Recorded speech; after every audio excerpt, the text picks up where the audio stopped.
Spherical mirror या गोलीय दर्पण को देखते हैं। गोलीय दर्पण उस दर्पण को कहते हैं जिसकी परावर्तक सतह किसी खोखले गोले का एक भाग होती है।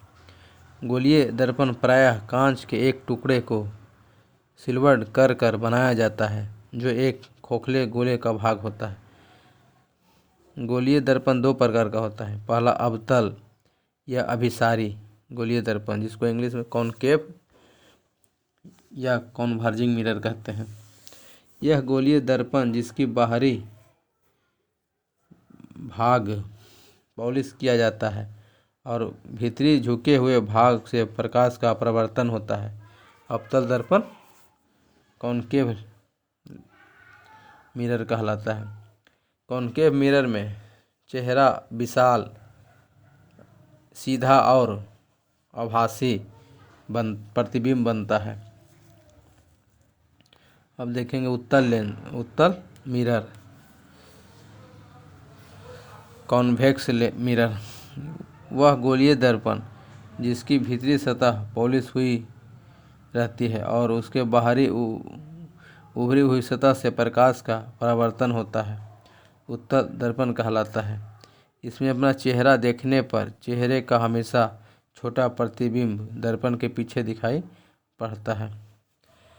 यदि वस्तु दर्पण की ओर भी से गतिशील होगी तो प्रतिबिंब 2भी से वस्तु की ओर गतिशील होगा। दर्पण का निर्माण किसी पारदर्शी शीशे की एक सतह से सिल्वर नाइट्रेट या पारे की कलाई द्वारा किया जाता है। यदि दो दर्पण के बीच का कोण थीटा हो तो उसके बीच रखी गई वस्तु 360/थीटा प्रतिबिंब प्राप्त होगा। 360/थीटा के सम होने पर कुल प्रतिबिंब की संख्या 360/थीटा -1 होती है। किसी वस्तु का पूर्ण प्रतिबिंब देखने के लिए दर्पण की ऊंचाई कम से कम वस्तु की आधी होनी चाहिए। अवतल दर्पण का प्रयोग पहला में परावर्तक दूरबीन में, रोगियों की कान, नाक, गले की आदि जांच के लिए, सोलर कुकर में, सर्च लाइट में, मोटर कार के हेडलाइट में एवं टॉर्च में। उत्तल दर्पण का प्रयोग स्कूटर, मोटरसाइकिल, बस आदि के साइड मिरर के रूप में होता है तथा यह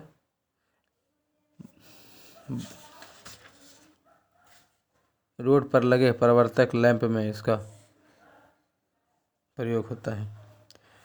अब वर्धन यानी मैग्निफिकेशन क्या होता है देख लेते हैं। प्रतिबिंब की ऊंचाई और वस्तु की ऊंचाई का अनुपात को मैग्निफिकेशन कहते हैं। प्रतिबिंब की ऊंचाई बटा वस्तु की ऊंचाई। समतल दर्पण, उत्तल दर्पण और अवतल दर्पण की पहचान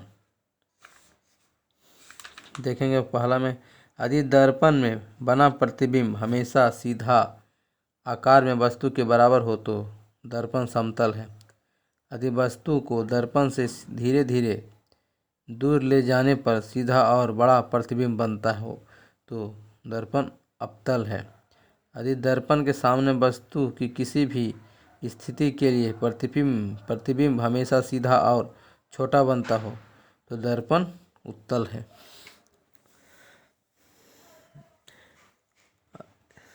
नोट में देखेंगे, चंद्रमा के तल से आकाश का रंग काला दिखने के कारण चंद्रमा पर वायुमंडल नहीं होने से उस पर पहुंचने वाले सूर्य के प्रकाश का परिकिरण नहीं हो पाता है।